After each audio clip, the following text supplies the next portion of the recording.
Hey everybody, and welcome to the Twist Happy Hour, the video podcast, whatever we're calling it today, where cocktails and conversations collide. We're your hosts, two gals who love to travel, live on opposite sides of the country from each other, and know a thing or two about cocktails, or at least drinking them and enjoying them together. We have way too many opinions, so whether you're here to drink, have some celebrity gossip, travel fails, viral chaos, or just need a reason to laugh today because the world's too hard, you are in the right place. So grab your favorite beverage, mocktail, cocktail, whatever, you do you, and let's just dive right in. Today, or make a beverage with us. Or make them with us, because today we are making a pear Moscow Mule using pear vodka instead of regular old boring vodka. So I already have mine made, but Kate is going to make with all of us. I am. And I don't have fancy ginger beer glasses or whatever they're called, copper mugs. I do have a Moscow mug though, and for this Moscow Mule, I figured it's perfect. A little controversial right now, but it's fine. It's fine. So this one's pretty easy. All you're going to do is put ice in your mug. Great. I got ice. I'm ready. Got ice. Throw it in your mug. Okay. And then put 2 ounces of vodka. How many is 2 ounces? 2 shots? That's 2 too much, right? 2 shots? Yeah. Well, I mean, you can. Let's just do 1 shot right now. You know, it's going to get tanked at the end of this episode. More things to do today. I mean, your day, it's a lot earlier in your day than it is mine. So I can pretty much call it at this point. All right, we'll do 1 shot, and then if I feel a little spicy later, I'll maybe add another one. And then am I putting simple syrup in this or no? Nope. You're just going to do a little lime juice. Okay. Out of my grody disgusting. You do about a half an ounce. Out of my old age. I can't see it. It's so, look at it, look. It's so bad. It's fun. I mean, look, it's a bit, who's saying this? You know what? That's a really great question. I am quite sure that if it doesn't have an expiration date on it, or it has rubbed off and therefore doesn't exist. Well, as long as it doesn't smell funky, I guess. I mean, it tastes like lime. It's fine. And then just ginger beer, yeah? Just throw your ginger beer, because the ginger beer already has sugar in it. That's why you don't need simple syrup. I am using Q Light ginger beer. Ooh. I don't know why I feel like I'm advertising everything. This is just my favorite brand. They're not sponsoring this episode, but I like it because it's a little spicy. It's got a little cayenne in it. Some people can't handle it. I like it a little spicy. Take it. Take up in Seattle loves the Q brand ginger beer too, so maybe that's why. Okay. And then I'm going to garnish this on my coffee mug with a lime. Cheers! Cheers! I just told everybody. Go back to ginger beer. Go back to it. Really, for your Moscow Mules. Inhale. If you're using Q, don't inhale on the sip because whoo! Hey. Okay. Now that we have Kate all liquored up, what are we talking about today? Okay, great. So, this is for any of the parents in the internet universe right now. So Karen and I have teenage boys. I have 2 teenage boys. She just has the one. No, I have 2. Oh, you have 2. I guess that's technically true, right? I mean, the youngest one just became a teenager. So. Just became a teenager. It is like, so I got into this conversation with my husband about like, we keep going back to, well, when I was a kid, my parents did X, Y, Z. And I realized that none of that is relevant anymore. Other than like the basic moral, ethical code that you teach your children that maybe your parents instilled in you, everything day to day wise is remarkably different because I didn't have a phone. My parents, the fear that we have as parents now, so much of our parenting is based in fear of like how many parents would let their children go out without a phone nowadays, you know? Yeah. But my parents were like, stop, drop, and roll. Don't talk to strangers. You know, like that was it. That was the big, they were like, don't eat anything poisonous. We had that yuck sticker, you know, like that was it. That was the poison control people were on speed dial. They didn't really have the child trafficking fear. Like they didn't have any of that. Yeah. And so it's like, different kind of school violence now. Well, yeah. And back in my day, they like, if I didn't leave the house, I wasn't going to be victim to a crime. But now if my kid's in his room playing video games, he could be victim to a crime. Parenting now is so vastly different. It's like parenting on Mars. They don't even compare. Yeah, no. You know? We've been navigating the whole tech thing because especially, during COVID and post-COVID, the kids each had computers in their rooms so they could do school stuff. And when we moved across the country, my mom guilt took over and I gave my oldest a phone because he was about to enter junior high so he could still talk to all his buddies. Well, that snowballed into, the youngest went into junior high. Now he needs a phone and he has way less control than his brother does over his screen time urges. And then we realized, because all my friends were like, oh yeah, just like take their phones at night and then everything's fine. Well, there's this little thing called Discord and social media that you can access on your laptop. So we found out our oldest was staying up till like 1 or 2 in the morning just talking to his buddies on his computer. So now we did this it was just his rearrange of all the bedrooms. Yeah. Yeah. Oh, thank God. No, that is one thing my kids are very aware of. We have a turn your devices in at 9:30. Like all of your, like your controller for your Xbox, like everything, your phone, your everything. My kids are 13 and 15. My 13-year-old thinks that everything that his 15-year-old brother has, he should also have, right? But my 13-year-old parents, dial-in parents, my 13-year-old has already been catfished. True story. So he started talking to somebody in a video game chat. Mm-hmm. And they were like, oh, we should chat offline. Got his number. Then they're texting. She's sending videos of herself. They're TikTok videos. So, of course, me being a mom on TikTok, I go in and I search it. It's a junk account. They're all like repost videos. And I'm like, this is not a real person. And he was sending her screenshots of like what he has on his Greenlight card and his Greenlight account. And so I'm like, this is unbelievable. Oh meanwhile, my 15-year-old is going, dude, you're getting catfish. Like, what are you talking? But I was like, what? He's like, oh, she lives in South Africa. She's my girlfriend. I'm like, no, she's not. That's a 45-year-old man in a basement. Okay. Oh my gosh. Yeah. Especially in like these things like Roblox and Minecraft where these kids can go into these public rooms. Like we've always had you cannot play in public rooms. You can play with your friends, but you have to go to a private lockdown room and no one that you don't know can be there. Well, and even that's how this started because we had the same rule. But of course, parents, they're on their headsets. You can't hear who they're talking to, right? Yeah. So he was in a private room. One of his friends was letting in randos. And then that is how it spiraled and became a thing. And to all the parents out there that are like doing what I would do if I was watching this podcast, I'd be like, oh my God, that mom is like just so not tuned in with her kids. I was the director of my children's private school. My children, I literally have been with my children every moment of the day of their life from the get-go. I am so overly involved in my kids' lives. It's like, to a point of like, maybe it's too much.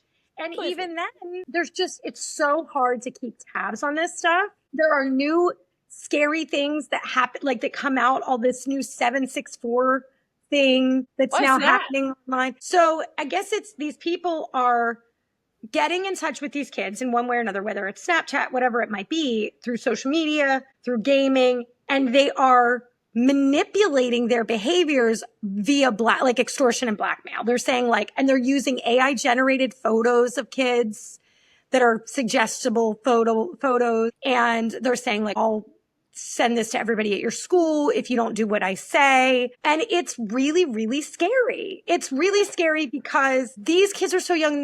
Their prefrontal cortex is not developed, and it's like, how do you as a parent coming from our generation where it was like, just stop, drop, and roll if you catch on fire, which we all thought well, there were no computers. We didn't have computers in our room. We didn't have this. Multiple gaming systems. Now, all of our gaming systems are in either the boys and I now share an office, which has, it gets smelly at night. I just work in the living room because there's too much boy happening. But that's where the game system is, or it's outside in my husband's office, and he's always in there with them if they are. Yeah. But that still doesn't stop anything. And my kid, my youngest, gosh, she was probably 11, and he started getting bullied because he didn't realize he was in a public room because like his friend had set it up. His friend hadn't closed it off. And so these guys were going in there and they were saying like horrific things. To this day, he will not tell me what these people said, but he got off his computer immediately, thank God, and was like crying in his room. And I only know because all his friends started texting him on my phone and like, they're like, are you okay? Like, what happened? Are you okay? I'm just like, and this is why we're in private rooms. Like, and then my niece got catfished by like some dude. And I'm just, my sister's, And I'm not alone.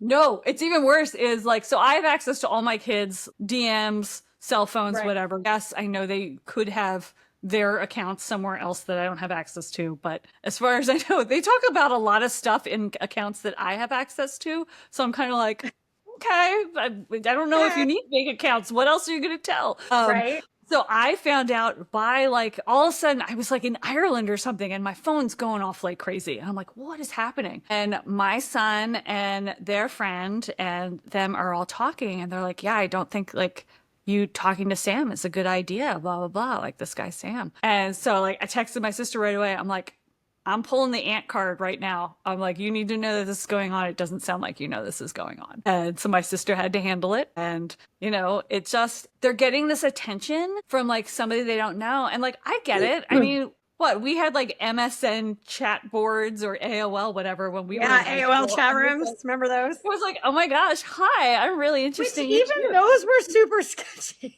Yeah, they were. Oh no, I had a guy basically trying to catfish me. Like, I had a back guy then, that was I'm like, why don't you come to my house or whatever? I'm like, yeah. well, That was in the 90s. So, and like we Yeah. had a computer. I remember when we went to, I'm dating myself, Mac Classic. The like, ooh, square, I'm so not even sorry. the You were very bubble. fancy. Not We even had the a bubble, the Commodore square. 64. Ooh. So you were even fancier. You went We were like, running on a DOS operating system. It was very high class. maybe this is why I'm still a Mac girl. Because then like, then we got a gateway, which was like, oh my gosh, did we win the lottery? Yeah, they came in that cow box. You were like, oh my God, this is like, I've made it as a person. And then like, Yeah, I didn't it's get my really, own computer till I was in college. Like, it's really scary because, and it's all required. I mean, you know, you and I have a mutual friend who has held off on getting their child a phone. That child is going into high school next year. There are classes in which my son, who is a freshman, is required to have a cell phone. They're doing assignments on cell phones. It's like, how do you stop it? I mean, I have my kids locked out of every app to the point where we have like the parental controls on, and my husband and I are like, what's the password again? If we have to go in and unlock it, because we don't remember. We've changed it so many times because my kids have learned how to hack it. And I found out my youngest, who clearly is my problem child, is set up a TikTok account. And I'm like, you're not allowed to have a TikTok account. What are you doing? Are you insane? And he's like, what? Because he thinks in the innocence of like, what's the big deal? Who cares? yeah, it's just You people dancing and like cat Yeah, it's videos. just I will wanted- say my kids, fishing. He wants fishing videos. he's gonna watch the Bass Pro Network. Yeah, I mean, My kid, like all I get is like cat memes from my kids. Because they like share an old Instagram account that I set up when we were traveling a bunch more and they wanted to be able to like stay in touch with their travel buddies for other families that traveled a lot. And I'm like, fine, here you go. So my oldest uses that now and he's like, Mom, check out this cat. Mom. And I'm just like, please stop sending me cat videos. I'm not a cat user. I love the cat video. Yeah. It's funny as you said this, it's almost like you want to do like set up a fake account to catfish your own child so that you can make sure that you're the person who's doing it. And then you can sit down and have these hard conversations. Oh, yeah. With your kid. If they buy it, you're like, okay, we're going to stop here. But if they're like, we need to know. if they're like, no, you know, and you're like, okay, great. Good job. Well, I know, like, I've gone through like DMs in Instagram with like his friends and stuff like that. And I'm like, God, I'm like, okay. Every once in a while, I want to be like, you shouldn't be talking like that. And like pretend I'm my son. Right. I'm like, okay. Got yourself.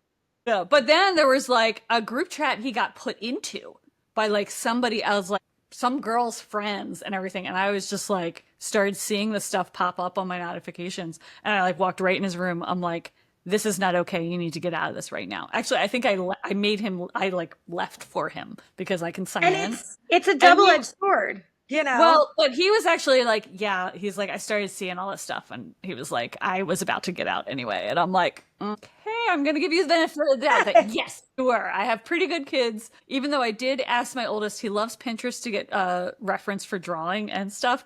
And I did ask him if he was looking at porn on Pinterest. I don't even know if that's a thing. But I was just like, hey, just checking in, you know. Can you look at porn on Pinterest? Is that real? I don't think you can. I assume that like goes against all their whatever. But I mean, technically, it shouldn't be on Instagram or TikTok. Like, I want to look Crafting is Pinterest. Don't take pictures from me, weird, creepy No, that's internet where I people. get all my cocktail recipes I just, I just and want to cook. gardening I just want to learn how to make braised lamb and, Valentine's for my kids' class. things. I just want to know how I fail at being a mom constantly in the baking department by not making beautiful cakes for my kids. I can I actually think that there's no way to win it as a mom. no. So don't even worry about it. Oh Because no, I want to those do mom on a piece of kids are getting scale. catfish. I know, right? That's my bigger priority, not if I have the perfect rainbow cake. I did post There's a picture. too many. Yeah, I tried to post a there's picture of too many. making like this rainbow layered cake for my kid because that's what he wanted for his birthday, and it's like sideways. I'm like, whatever, it tasted good. I don't care. Hey, you tried. I My mean, kids that's fine. travel the world. They don't need to have a perfect cake. Now I just go to the grocery There store are and I buy too many other things to worry about. It's just, you right? got to worry about the e-bikes, the internet. It's like, I No. can't. I There's too tried to much. explain dial-up to my youngest the other day because he was getting very frustrated with our internet connection, which I'm just like, it's fine. I'm like, let me explain dial-up. We had to turn on the computer, which took like 20 minutes, and then you had to dial up, which took another 20 minutes. I'm like, I could literally shower and have breakfast before I could get online, and I was still trying. Welcome And to then AOL. if you could get an email through in 20 minutes, you were excited. And he's like, what? I'm like, remember that floppy disk we saw in the museum? Yeah. Oh, yeah. They don't Now, know how good they can't have it, but even they don't put understand what this. we have to figure out. Yeah, now you can't even put a disc in a computer. They don't even Oh, have that part. oh So, no. You I can't even know. put a CD in computers anymore. And that is the thing. It's like technology is moving faster than we as parents, like our generation ever in a million years thought would be possible. Yeah. It's moving so fast for these kids. And it's like, you can't like we have so much access to information. So we're constantly in a like, my kid's going to be, stolen off the street or whatever they get like trafficked or whatever it is. So then we get them the phone so we can life 360 them or, track them. Where Yep. are they? What are they doing? I can't imagine sending, like my parents used to be like, goodbye at 8 a.m. You can be home at 5 for dinner. And they didn't So know say, where I sunrise, was. sunset. They didn't know who I was with. They didn't have any way to get in touch with me. Like that was it. And I can't even imagine doing that now. Like, and it's a double-edged sword because you give them a phone and now they're susceptible to all other kinds of horrific crime things. So how do you navigate parenting when the whole world is new all of the time for us? It is not anything like when we were kids, and it will not be like anything like it is next week, this week. Yeah. Well, it's interesting because we're the generation that this all came up. So, Yeah. like, we were the ones that got internet in the home. We were the ones that started getting the personal computers in the home. And then it just kind of Yeah. in our 20s expanded from there. Now we all had laptops and cell phones and whatever. And now our kids don't even know life without all that. And I know. I love watching the TikTok videos where the parents are like, what's a Rolodex? And the kids are like when you like roll a die, like I don't like what's the yellow pages? And they're like, it's like when you go to work, you have to give them your yellow pages. And I'm like, that's it. Yes. my favorite technology moment was at Universal outside of Diagon Alley in Orlando. And they have the Ministry of Magic phone booth with a Oh yeah. dial phone. And I was in line with my boys and these little girls were in front and they like poke their heads out to their mom. They're like, we don't know what to do. I'm like, rotary phones are the most fun thing in the universe. You just get to go like that and it dials back. So then I told I'm like, all right, boys, let's do this. Thankfully, their mom knew what to do. When we first went to Epcot in Orlando, next to the big ball ride, which I never remember the name of. It's like my favorite ride, and Spaceship Earth. Next to it is like a bathroom building, and on the wall outside is a payphone. It's probably not still there. It was there 8 years ago when my kids were little. But we're like standing waiting for one of them to get out of the bathroom, or Brian, my husband, to get out of the bathroom. And the boys were like mesmerized by the pay. They're like, what is this magical thing? What happens? There's buttons you can push. And I was just like, this is so bizarre. But these kids are like this. It's like something from an alien planet to them. I mean, it's like the squirrel at the zoo. You paid that much money to get into the zoo, and all your kid cares about is the squirrel. You paid that much to get to Epcot, and all they care about is a payphone? Come on. $8 million later, my kids were like, look at this payphone. I'm like, oh my God. So, of course, my husband comes out of the bathroom and is taking pictures of the kids holding the payphone. He's like, they'll never know what this is. I'm like, great. They'll never have to. They never have to carry change ever. Remember that? And phone cards. Okay, we could talk about this forever, but we're going to wrap it up. Parents, people who aren't parents, but remember life in the 80s and 90s, let us know what you think of all this technology and how it's affecting the youth of our And if you have any advice, society. Yeah, we'll take all the advice. We'll take it. We'll take it. And not having a phone is not an option. So let's move on from that one. Right. All right. So thanks for hanging out with us at the Twist Happy Hour. Don't forget to like and subscribe so you never miss a sip of any of this chaos and rambling that we do on a weekly basis. You can follow us at Twist Cocktail Recipes and Twist Happy Hour for more behind the scenes recipes, viral nonsense, travel at some point we'll talk about, and we'll see you next week, same time, same vibe, different recipe. Bye. Cheers.